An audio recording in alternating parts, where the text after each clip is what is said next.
Hello, and welcome to the Three Golden Apples for Business Writing Success. I'm Betty Withrow, the creator of this training.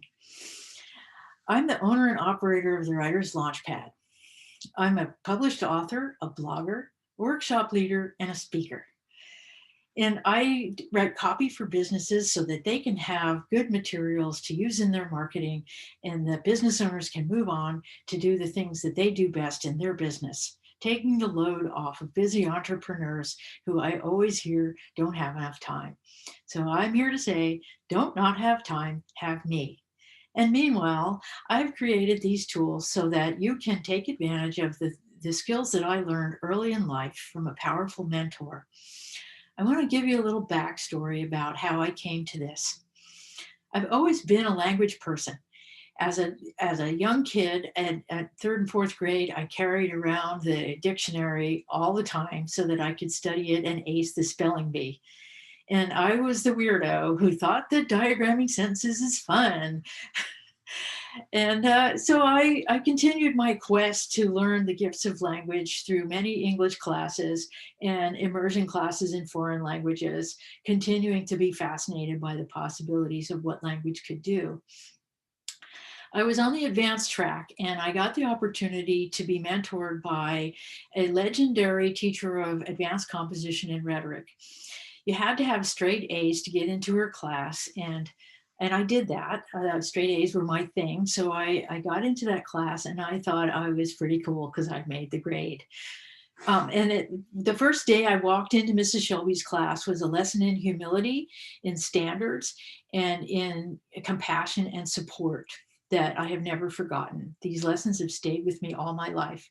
Mrs. Shelby was so demanding and so rigorous, and also so very supporting of us as budding writers. It was the last class she would teach before retiring, and she wanted to be sure we got it right. So I absorbed everything that she taught me, and she deepened my love of language in a way that I didn't even know was possible. Over my time as an entrepreneur and a business person, I've learned more and more of the value of what she taught me.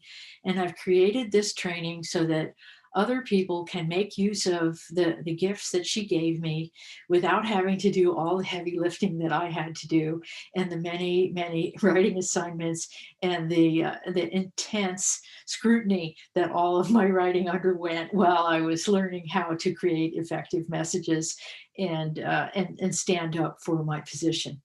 So I hope that you're going to enjoy this training and get a lot of value out of it.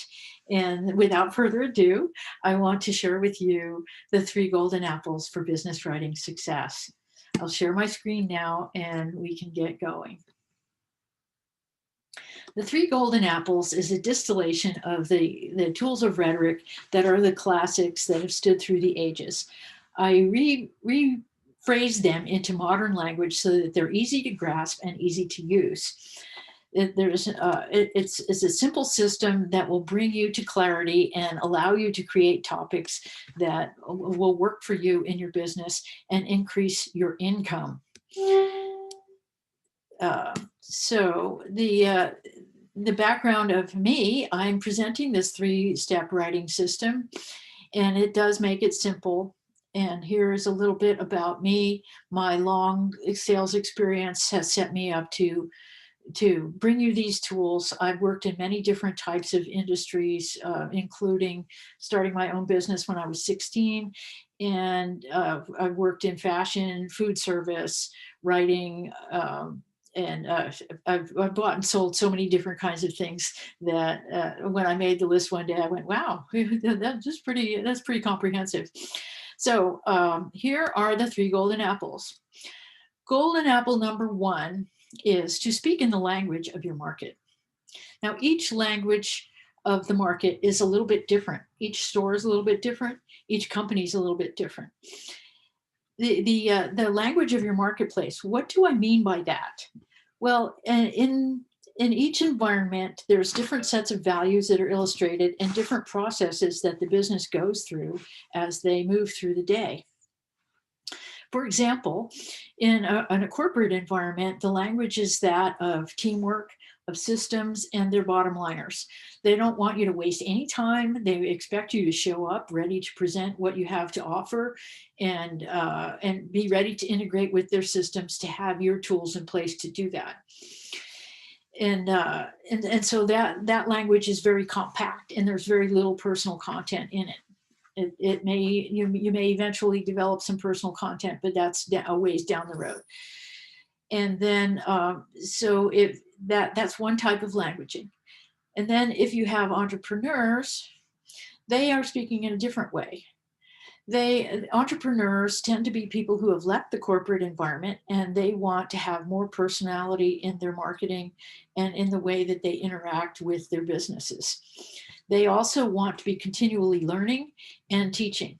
Entrepreneurs are here to add value to the world and make the most of the time that they spend interacting in the market.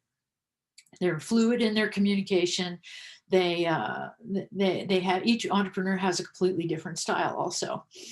So you want to speak to an entrepreneur in a way that's adding value to the conversation and acknowledges their skill set and their individuality.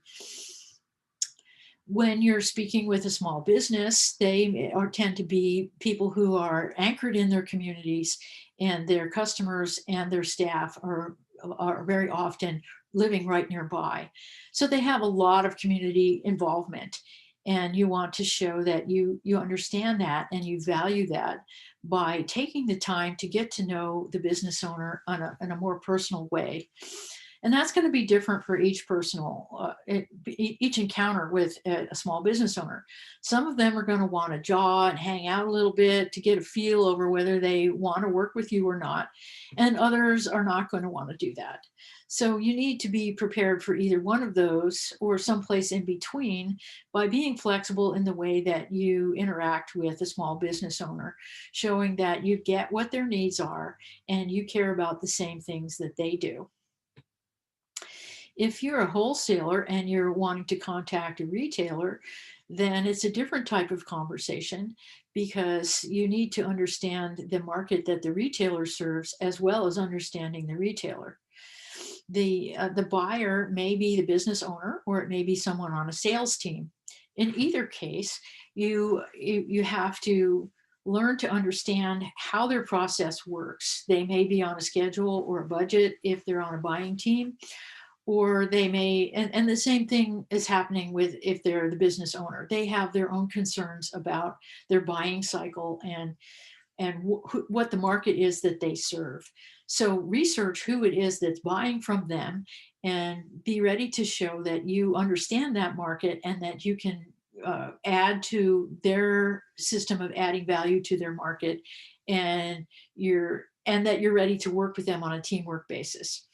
In all of these conversations, you want to position yourself as being part of a team and seek to understand far more than you seek to be understood. In a business conversation, you may or may not ever be understood, and that's okay. That's what business is all about, is learning to be with your customers where they are in golden apple number one. And so if you're in a service market, then it's even more of a personal understanding mode that you need to have, because people who are in a service market, such as spa owners, health and wellness professionals, and so on, have to cultivate a deep personal conversation and relationship with their customers. Their customers want to know that they are loved and cared for. And so they spend a lot of time loving on their customers, and they wouldn't mind having some of that coming back their way. So you can speak to them in a more personal way than you might with other markets. And, again, in other markets like a leisure or sports market, you don't want to talk in a formal way, because these people they're not into being formal. I mean, like you wouldn't talk to surfers the same way you would talk with a corporate environment, unless it's somebody who owns a surf company, and that's different, but they still have that they want to have that sporting feeling in the conversation. It's part of what makes things go for them. That's why they're there. So look at the values of your customers. Are they bottom liners? Are they intellectuals, creative, laid back, or some combination of those? And you want to tailor your language in, appropriately and connect with them on the level that they are in the way that they want to be connected with. In Apple number 2, you present your expertise to show that you're the best choice. Now, what does that mean? Now, if you have more than one skill set, I'm pretty sure, if you're gotten to where you're watching this video. And so you look into what the needs are of the business conversation. What was your customer need? And what one element of your skill set is going to be the most persuasive here? What do you have that's most closely aligned with the needs of the business? Choose that and focus on that, while still allowing for them to know that there's more to you. Only choose one thing that you present in the first conversation, or even, maybe later you'll get to the other parts. But what is it that you have that you can offer today that is aligned with the success of the business that you're approaching? And how can you provide examples of how you've created success in the past? What do those look like? And how did you do that? You don't focus on the process so much unless the customer asks, but be prepared with materials and backup support in case they do, because they may. If they're more interested in you, then is the time to present more information and other areas of expertise that you have that may apply in the current situation. And also to be really clear about how your expertise fits into what they need and how you can show up for them as a team person, and that you're willing to learn from them more about what it is that they need. You can always ask what they need, because you probably don't really understand everything that they need, but they do. And a lot of businesses will tell you what they need, which makes everything a lot easier for everybody else. And it creates an atmosphere where you're inquisitive about them, you care about them, or you wouldn't have asked. You're not just saying, okay, here I am, I'm the one, you got to have me. I mean, that's what you want them to feel. However, you also want them to feel that way because you shared with them that you care about their success and that you have the tools to help create that for them. So from your varied skill set, choose that one quality and focus on that. Let them know that you're ready to create those solutions. Or if you're a service professional, that you provide outstanding service. I have always found that in a service industry, which has been most of what I've done, that when I ask people, how can I show up for you? What would you like me to do for you? In terms of what we're discussing here, like, for example, if it's a restaurant supply business, how often do you want me to call you? Or would you prefer to call me? Or would you, like, what do you want in terms of backup? Because I firmly believe that it's my job to remember the customer, not their job to remember me. And so I like to make that clear in the first conversation, and people appreciate that. And, in written communication, you can say the same thing. I want to know what you want.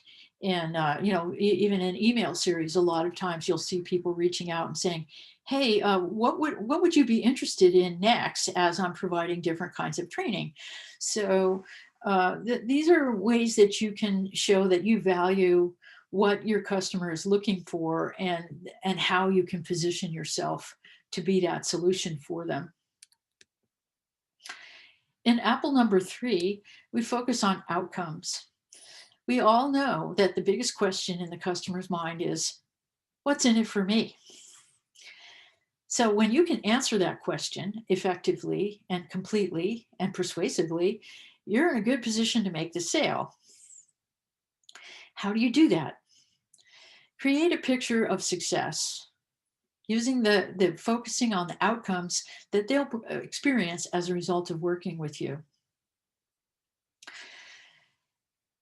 Make it really lively, like show up as if it's already happened, and in your mind it's already happened, and get the customer to get into that field with you by showing them what it's going to be like, how it's going to feel for them, and how they're going to benefit from having that outcome. For example, if you have a business that focuses on painting buildings, then you can and you're approaching someone who clearly needs to have this done. You can show up with examples of your expertise, as in golden apple number 2, and showing the results of having worked with you before. And then you can say, and this is what I foresee for your business. Here's what it would be like for you if we did this together. And think of how it would feel to have your business looking great every time you pulled in the parking lot, and your customers pull in and they go, wow, this place looks terrific, I think I'm going to come here more often. So in doing that, this is the culmination of the system. In apple number 1, you're speaking in the language of your market. In this example, the language of the market is, hey, I want my business to look good, and I'm looking for a solution. That's apple number 2. You are the expert who's positioned to present the solution. And in apple number 3, you're presenting the outcome of, this is how great it's going to look. You're going to feel great. Your customers are going to feel great. And if they're into that, then you can say, and here's how we're going to do it, because you've already got that part figured out, at least to a certain degree. You know what you offer and how you do it, and you can get into a deeper conversation about what your services are. Now, all of these are focused on spoken conversations or written conversations, and usually in business, it's a combination of those. You may start by written communication and then pick up the phone, or it might be the other way around. So once you have you've presented yourself and you've presented the outcomes that you propose to create here, then it's time to keep the conversation going. Usually you're going to get one of a small group of answers. They may say yes right away, in which case, yay, let's get going. And you just step right into it and make the process happen.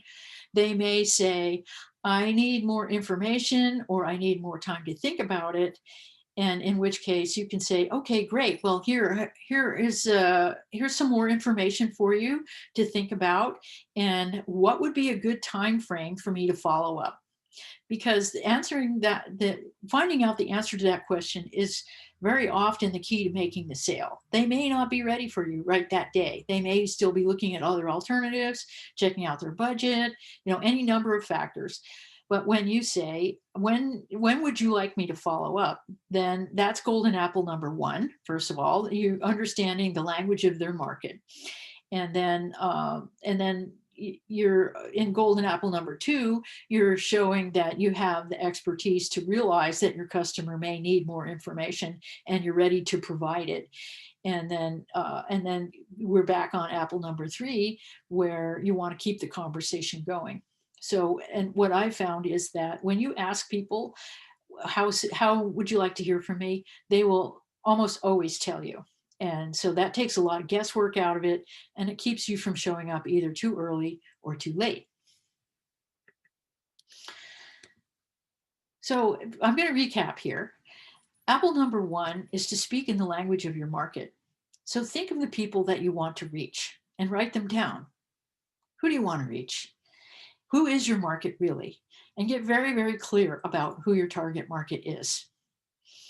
When the more clear you are about who your target market is, the better you're going to be able to put together the use of language that makes things happen for you.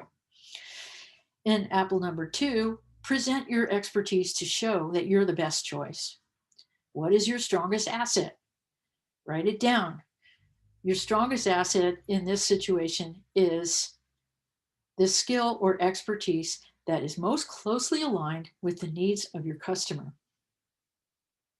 It may not be the thing you're very best at in your mind, but it's the thing that they need the most from you. And then in apple number 3, you show the results and benefits of working with you using examples. The outcomes of my products and services are, fill in what it is that you do for your customers and what are the results that they get from you having done that for them. How does that work? What do they, what do they get from working with you? You understand what your system is, but that's second. After you've presented the outcomes, then you can get into how it is that you do it, assuming hopefully that the customer is curious enough to ask you those questions, but never operate on an assumption. Don't assume they want to know more than they ask you, because if you dump too much information on them at once, it muddies the communication. So be ready to listen, be ready to ask questions. And then when you get answers to the questions that say, yeah, I'd like to know more than that, then be ready with the follow-up that you've already prepared in advance. For additional resources, I'd invite you to reach out to me at betty@thewriterslaunchpad.com, and let's create a conversation. Whether you choose to work with me or with a different copywriter, I hope these three golden apples have been an impetus for you to develop some more content and some more ideas for how you want to communicate in your business. At thewriterslaunchpad.com, I'm focused on the mission, which is to make your success happen.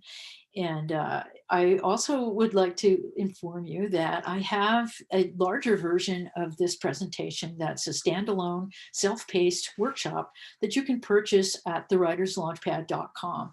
It's $67 for a 3-module workshop, 1 module for each apple. And it contains PowerPoints that have exercises that go along with them, videos of me presenting those PowerPoints and expanding on the points in them, tip sheets and worksheets to develop your content. And thank you very much for viewing this presentation. I'm very happy to share with you the gifts and the inspiration that I have gained from my time in business and in communicating with business owners. I encourage you to keep going, and I wish you all the best success in the world. Once again, don't hesitate to reach out to me. I offer a free consultation to discuss your writing needs, 30 minutes free of charge to go over what's going on for you and where do you want to go with what you've got going on. So once again, I'm deeply honored that you've taken the time to view this video, and all the best to you always. Thank you.